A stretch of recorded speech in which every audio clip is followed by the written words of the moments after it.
Welcome to my channel. ఇవాళ మనం చేసుకోబోయే recipe pan cake top up with chocolate. దానికి కావాల్సిన సామాగ్రి అండి, మనకు మైదా, పాలు ఒక కప్పు, ఒక ఎగ్, ఒక టేబుల్ స్పూన్ అంత మన కస్టర్డ్ పౌడరు, మళ్ళీ ఏమో బేకింగ్ సోడా, ఇంకా కొద్దిగా ఒక టేబుల్ స్పూన్ అంత నూనె. ఫస్ట్ ఒక ఎగ్, పాలు, ఐసింగ్ షుగర్ అండి, ఒక కప్ ఐసింగ్ షుగర్ అంటే షుగర్ పౌడర్, ఇవి 3 వేసుకొని కలుపుకోవాలి. కలుపుకున్న తర్వాత బాగా మిక్స్ చేసుకోవాలండి, అందులో ఉండలు లేకుండా. ఫస్ట్ ఒక ఎగ్ బ్రేక్ చేసి అందులో ఫస్ట్ హాఫ్ కప్పు పాలు పోసుకోండి, ఐసింగ్ షుగర్ వేసి అది ఉండలు లేకుండా కలుపుకున్నాక ఒక కప్పు మైదా వేసుకొని అది కూడా కలుపుకోండి. అది కూడా ఉండలు లేకుండా కలుపుకొని, అది మరీ ఎక్కువ థిక్ అన్నప్పుడు ఇంకా మనం తీసి పెట్టుకున్నాం కదా పక్కకు, ఆ పాలు కూడా పోసేసి అస్సలు ఉండలు లేకుండా కలుపుకోండి.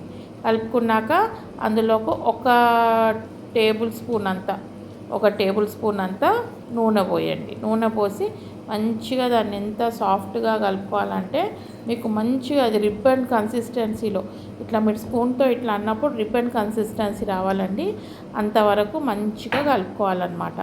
ఈ ప్యాన్ కేక్స్ అనేటివి పిల్లలకు బాగుంటాయండి. మీరు టిఫిన్లోకి రిసెస్ షార్ట్ బ్రేక్స్లోకి కట్టివ్వచ్చు, లేదంటే ఎప్పుడన్నా పిల్లలకు ఏదైనా స్వీట్ తినాలనుకున్నా కూడా ఇది ఇంట్లో అప్పటిదప్పుడు చేసి ఇవ్వచ్చు మనం. దీన్ని చూడండి, ఇంత బాగా సాఫ్ట్గా మనం కలిపి దాన్ని మంచిగా విస్క్ చేసి కలిపి పెట్టుకోవాలన్నమాట. పెట్టుకున్నాక మనం చూడండి, ఇప్పుడు ఇట్లా అన్నప్పుడు మంచి ఇట్లా రిబ్బన్ లాగా రావాలి. నాకు దీని విస్కర్తో రావట్లేదు, స్పూన్తో చూపిస్తా. స్పూన్తో చూడండి.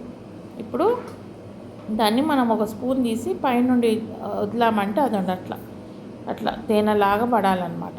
ఇట్లా మనం కలిపి పక్కకు పెట్టుకొని మనం ఒక ప్యాన్లోకి కొద్దిగా బటర్ వేసి అందులో ఒక స్పూన్ వేయాలండి. దాన్ని స్పూన్ పెట్టి దోశలా ఏం కలపొద్దు, జస్ట్ ఒక స్పూన్ వేసేసి వదిలేస్తే అది ఇట్లా అయినాక ఒక సైడ్ ఇంకో సైడ్ ఫ్లిప్ చేసి ఇలా మనం ప్యాన్ కేక్ చేసుకోవాలి. చేసుకున్నాక ప్యాన్ కేక్ అనేది స్ట్రాబెర్రీ బనానాస్ బెర్రీస్తో సర్వ్ చేస్తే బాగుంటుందండి. ప్రస్తుతం ఇంట్లో నాకు బనానా ఉంది కాబట్టి బనానా పెట్టాను. తర్వాత ఐసింగ్ షుగర్తో కొద్దిగా డస్టింగ్ చేసుకున్నాను పైన.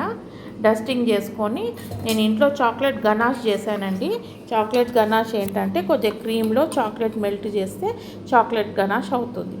దాన్ని మనం ఈ ప్యాన్ కేక్స్ మీద స్ప్రెడ్ చేసుకున్న తర్వాత నాకు ఇంట్లో ఇవాళ vanilla ice cream, butter scotch ఉందండి.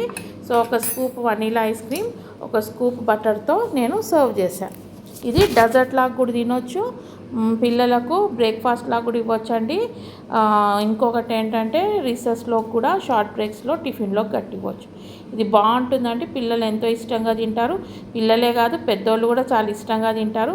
మీరు తప్పకుండా ఇది ట్రై చేసి నాకు కమెంట్స్ పెడతారని ఆశిస్తూ లైక్ షేర్ అండ్ సబ్స్క్రైబ్ అండి. మీరు తప్పకుండా చేసుకోండి. ఇది చూడండి ఇప్పుడు ఎంత బాగుంటుందో, టేస్ట్ చేసి చూడండి. మీరు కూడా చేసుకోండి, టేస్ట్ చేసి చూస్తే మీకు తెలుస్తుంది. ఇది ఎక్కువ షుగర్ ఉండదండి, ఎందుకంటే మనం ఐసింగ్ షుగర్ చూసి వేసాం కాబట్టి లైట్ షుగర్ ఉంటుంది. ఈ పైన వేసిన చాక్లెట్ ఈ ఐస్ క్రీమ్స్తో మనకు మీకు ఐస్ క్రీమ్ లేకపోతే ఉట్టి మీరు ప్యాన్ కేక్ విత్ చాక్లెట్ హర్ష్లీ సిరప్తో కూడా సర్వ్ చేయొచ్చండి. Please like, share and subscribe. Thank you.